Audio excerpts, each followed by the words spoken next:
Sometimes it happens that in case of an event, the system will not display the map that is assigned to the symbol that is in, say, alarm or isolation.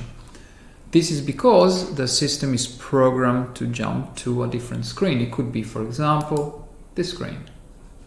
You may set up instructions. The way to configure this is by going into Programming, Event Type Management. Here you will see all your main fire conditions.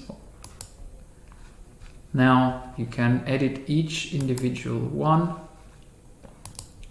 and in alarm display you will be able to choose what happens in case this condition is triggered. So in case of fire alarm, we want to go to the graphics page that's assigned with that symbol.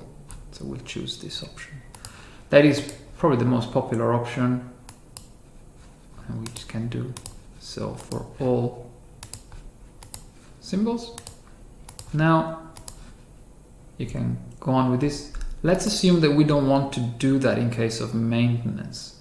Let's assume we want to go back to a text page with some instructions, in which case we'll just go to maximize full screen text page in case a certain device goes into maintenance. So if you want to create a maintenance schedule for your for the crew that's on site, that could be a good option.